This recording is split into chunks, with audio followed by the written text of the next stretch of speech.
Hey folks, it's Rob here and I'm back with another episode of my YouTube series, Unboxed, where I open and unbox albums on vinyl with my machete. In this episode, I'm opening the 30-year anniversary release of the 1995 album, 3 Temples of Boom, by of course the weed-smokingest Cypress Hill. And I'll be honest, it's a dark, yet trippy journey, and it would please me greatly if you would join me. So come on, come on, come on.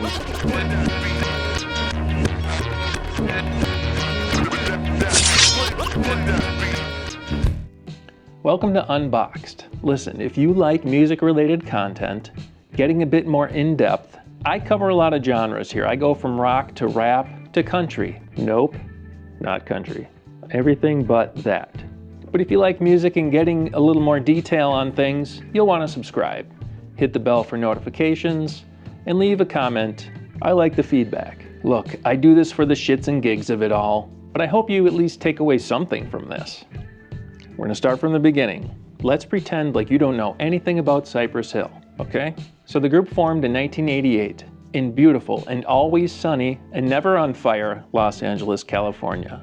And they're the first Latin American rap group to ever gain mainstream recognition.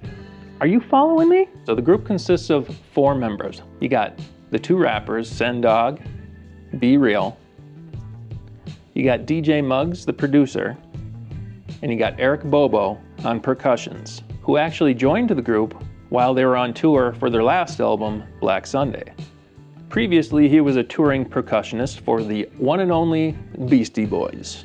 But after the Beasties were taking long breaks from touring and recording albums, Bobo just found it a better fit with Cypress Hill. And also, Bobo likes to smoke a lot of weed. As does Cypress Hill, which of course, if you don't know already, they really like weed. So yeah, cannabis is really a big part of Cypress Hill's image. Seriously, they were the first hip-hop group to really embrace and publicly, openly support legalizing cannabis. So much so that DJ Muggs lit up a joint while performing live as the musical guest on Saturday Night Live, and then getting banned from performing on Saturday Night Live, henceforth.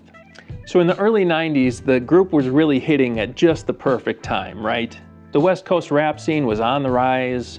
You got NWA, followed by Dr. Dre, Eazy-E, the whole NWA family, and they released their self-titled debut album in 1991. So this was pre-YouTube, where MTV and BET were the main stage for getting your videos out there to the mainstream.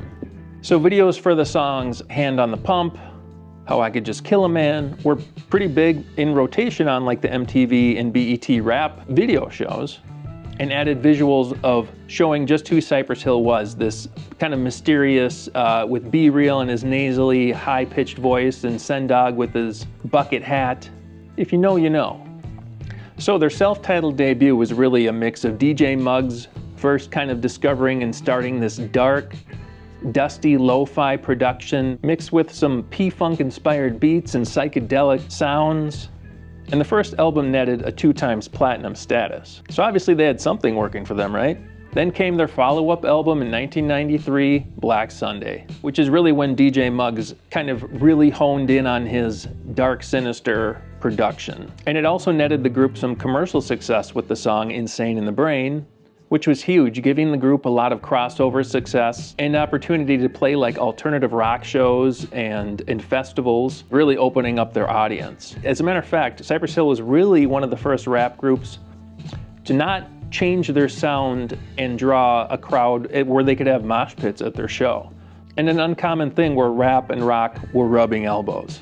As a matter of fact, they played the second Lollapalooza, toured with the Beastie Boys, the Rollins Band, and a little unknown band at the time called Rage Against the Machine. They were the first to bring Rage Against the Machine out on the road. So now that we've got that out of the way, let's get down to official business here. So Temples of Boom, aptly titled Cypress Hill 3 Temples of Boom. It was released on Halloween Day, October 31st, 1995, under the Rough House Columbia label. And there's so many notable things about this album here that we'll get into. But something you should know about me first. I was super into Cypress Hill from like 1991 to 1996. And I wouldn't say I was a super fan per se, but definitely close. I had t-shirts, including this one, which got me into trouble in high school, some posters, and of course, Cypress Hill offered blacklight posters, which, is that even a thing anymore these days? I don't know. So I think you know how I was getting down in my free time. It's good shit. And I think you should understand that more recently, I myself was a victim. I was a victim of targeted advertising. I was scrolling through Instagram one day, and there it was, an ad for the 30th anniversary edition of Temples of Boom by Cypress Hill. Somehow, this Instagram knew that I liked Cypress Hill, and that I had to hit add to cart and buy immediately. Take my money, yes. If you're a victim like me, you'll want to click the link in the description and buy this album immediately. So, what do you say we get out the machete and we cut this pig open? I summon the spirit of Prince to deliver me my machete.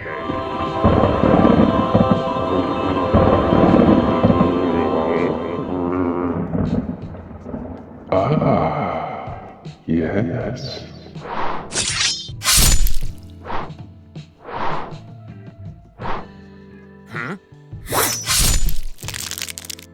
So as I mentioned before, this album came out on October 31st, 1995 on the Columbia Rough House label, which is under Sony Music Entertainment. As of 2025, this album was certified platinum, which I don't know about you, is exactly one more platinum album than I have. So this album is a lot more darker, moodier, and atmospheric sounding of a record than their first two albums, which, as you can see by the album cover here, the black and white photo with an ancient temple or ruin resembling something kind of like Angkor Wat in Cambodia with the robed monk here. It kind of evokes like an ancient spiritual kind of cursed feeling, which is reflected in the music of the album too, which is saying a lot compared to their last album, Black Sunday, which, judging by the album cover of that one, you would think would be darker, and maybe in some ways it is. Either way, cover photo here, done by a guy named Jamie Callier. Art direction was handled by Dante Ariola and Jay Papke of Pawn Shop Press, intentionally avoiding bright colors to get that moody, monochromatic and cinematic feeling, which you can definitely see here. With every album, Cypress Hill has kind of a variant to their logo. Judging by the characters here and everything, they really try to set the tone of the album by the imagery, which I love. Now, as a student of hip-hop, and a hip-hop head, we have this. Boom, bam, every time. There's so much to love about this album, so much. From the lyrics to the lore, the weed, of course, the production. Oh, the production. The production is so incredible here. It is so choice. If you're a fan of DJ Muggs, that is. I'll add that caveat. And the beef. Hey, where's the beef? We'll get into that soon. So DJ Muggs experimented a lot, not just with the sound and recording, but setting an atmosphere while they were recording this album, which was done mostly in Muggs' home studio in LA. The group experimented a lot with not only weed, but hash and hallucinogens, creating a serious vibe. So not much with the album artwork here, So just going over some of the credits here, you got, this album actually has live chants by Buddha monks, background vocals by Shag, bass and organs by Reg Dog, congas on Lakotes by Bobo, interludes 1 and 2 by Ricky Harris, rest in peace. Produced and arranged and mixed by Muggs for Soul Assassins, of course, engineered by Jason Roberts, co-mixed by Joe the Butcher Nicolo, except a couple other tracks. Now, before we get into looking at the vinyl or inspecting anything here, confirmed by Be Real on his Dr. Green Thumb podcast, he confirmed that the rapper producer Alchemist, this was when he kind of came into the fold as beginning his work as a producer with DJ Muggs, and he was uncredited for digging and finding a lot of samples used on this album. So you might be wondering too, who the hell is Alchemist?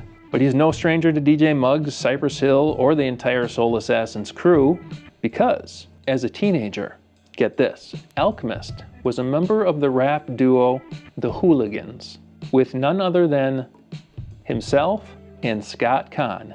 Yes, that Scott Conn, who is the son of James Conn. Yes, that James Conn.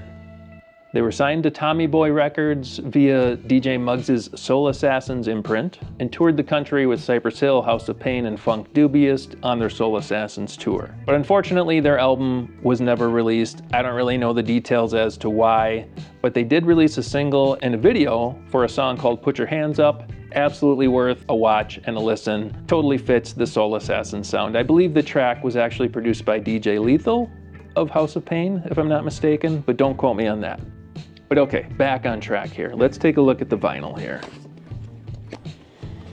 I don't know if this is disc 1 or 2. This is the second one, but looking pretty good. I can't quite tell. This looks like it's probably 140 gram vinyl, which, you know, for a 30th anniversary release and the fact that it's just black vinyl, I think you could have, this is Cypress Hill, man. Sony, this was done by Sony. I think you could have done a lot more with this. There's no special packaging or anything. It could have done like a smoke-colored vinyl here. A real missed opportunity by Sony on this here, I gotta say. Now I understand this is Cypress Hill's third album. It wasn't their biggest one, so I'd assume maybe that's why they didn't go all in on packaging and everything, but I would have liked to have seen that. This is Sony after all. It's not like they're hurting on money, right? Yeah, and the bonus tracks, of course, Throw Your Set in the Air, the Club Remix, Illusions, Harper-scored Mix, and Boom Biddy Bye Bye, the Fugees mix. So that's what we get in the 30-year anniversary edition of this album. But one thing I definitely do love about this album is the samples. So the sampling of Middle Eastern sounds and music and the use of the sitar. But it does give like a worldly sound, and in the case of Cypress Hill, otherworldly sound. On top of that, adding in like some vinyl crackles and some analog hiss with some echoing, Muggs was really chasing a vibe here, and he really captured it in my opinion. So let's get into some tracks of note here. You're gonna wanna know, what does Rob like about this album? What does he love about this album? I'm gonna tell you. I'm just gonna highlight the tracks that I really love, and there is a lot that I love about this album. But I'm gonna start with Throw Your Set in the Air. So this was the lead single to the album, released 2 months before the album came out, but kind of had trouble gaining traction, and that was really because it was, first of all, it wasn't the high energy catchiness of like Insane in the Brain. Radio was kind of afraid to play the song because Throw Your Set in the Air had gang connotation to it, you know, representing your gang. Later there was a remix of this song called Throw Your Hands in the Air, which featured Redman, MC8, and Eric Sermon, which was really more intended for radio. And unfortunately, oddly enough, you would think that that would be included on this album as like a bonus track, especially an anniversary edition of this, but it's not. But I'll add the video link in the description. But the original version, Throw Your Set in the Air, was the origin to the beef that I was talking about, which I'm gonna get into in just a minute. So, Kill a Hill Ninjas. Look, back in 1995, young Rob, real hip hop head. If I wasn't listening to Cypress Hill, I was listening to Dr. Dre, Snoop Dogg, House of Pain, or Wu-Tang. Okay, so this was the very rare case of Muggs having somebody else produce a track on a Cypress Hill album. So when these two worlds kind of came together, the Wu-Tang and Cypress Hill, this was it for me at the time. But having RZA do a track on a Cypress Hill album, it was just so beautifully fitting, you know, and it still works so great. But I do, looking back on it now, kind of wonder why it's just RZA and U-God of all other members of Wu-Tang featured on this song. Because, I mean, there were many other Wu members that were red hot at the time with their debut albums coming out around this time too. But still, U-God, great fit, RZA, great fit. The production just melded so well with this album that it's just a great track. And if you've never heard it, well worth checking out. Third track I'd recommend, Boom Biddy Bye Bye. Another single from the album. What I like about this song is it's kind of hypnotically recorded with the way that the vocals are panned left to right. And it's so basic, really, but I mean, at the time, you know, it wasn't cutting edge, of course, but as a young weed smoker, it's great headphone listening is what it is. And honestly, there's a lot of that on this album, but Sendog, who isn't on every track, gets a chance to really shine through on this one. So next would be No Rest for the Wicked. So let's talk about beef. You want some beef? All right, so as the story goes, Ice Cube and Cypress Hill, they were tight before this. Months before they even released this song or this album, they played the song Throw Your Set in the Air for Ice Cube in the studio. Cube, I believe, was filming Friday at the time and kind of compiling the Friday soundtrack. So I'm gonna throw the link in the description, but listen to the song Friday by Ice Cube, which is from the Friday soundtrack. The hook on the song is the same hook as Cypress Hill's Throw Your Set in the Air. Cypress Hill, of course, was not happy with that, and they went in hard on Ice Cube. So really this song is like 4 minutes of Cypress Hill just going in on Ice Cube, checking his street cred and his credibility as an MC. As a hip hop head such as myself, this was really, I mean, it didn't end in violence, nobody died, but this did go back. I think Cube retaliated with a diss track back. Cypress Hill had another song called Ice Cube Killer, and the two camps, they're cool now, but as far as like historic diss tracks, I put these back, these go in the top tier for sure. All right, next up, I gotta go with Lakota's, just a great Cypress Hill track with B-Real, Sendog going back and forth together. Sendog isn't on every song, so it's kind of cool when he does get in there. And really it's a great kind of yin and yang. And that's the beauty of Cypress Hill when both Sendog and B-Real are on a track, because B-Real's got that kind of nasally high voice, Sendog's got the lower voice, and this is a great melding of that. All right, and the last track that I really love on this album, Everybody Must Get Stoned, okay? And of course the song kind of speaks for itself. There's a sitar interlude. It's a great segue into the final track to close out the album. And yes, it's basically a 3-minute endorsement of the cannabis culture. It's the type of song that no Cypress Hill album should be without. I mean, the previous album had a song called Hits from the Bong. This one has Everybody Must Get Stoned. What do you want? So in conclusion, there's really no other trilogy in hip hop that's kind of like these first 3 Cypress Hill albums. Because to me, like after this point, Cypress Hill kind of changed a little bit, or maybe I did, to be honest with you, and I kind of fell off a little bit with Cypress Hill. Not that I didn't buy the albums and listen to them, because I definitely did. But as far as like albums you can just put on some headphones and just vibe to, this is absolutely one of them that's even still holds up today, 30 years later. At least that's my experience with it. And I know I'm kind of biased because I grew up listening to this, so it's nostalgic at the same time. So because of that, you want to know, what would Rob rate this album? I'm going with a 4.5 machete rating on this guy. So at the time of its release, Rolling Stone magazine gave this album 3.5 out of 5 stars. And more specifically, the rap magazine, The Source, gave it 4 out of 5 mics. So, I mean, mostly positive reviews by the larger publications of the time. Yeah, going back and listening now, it holds that 4.5 machete rating in my opinion. But I do really love this album, and I'm glad to finally own it on vinyl.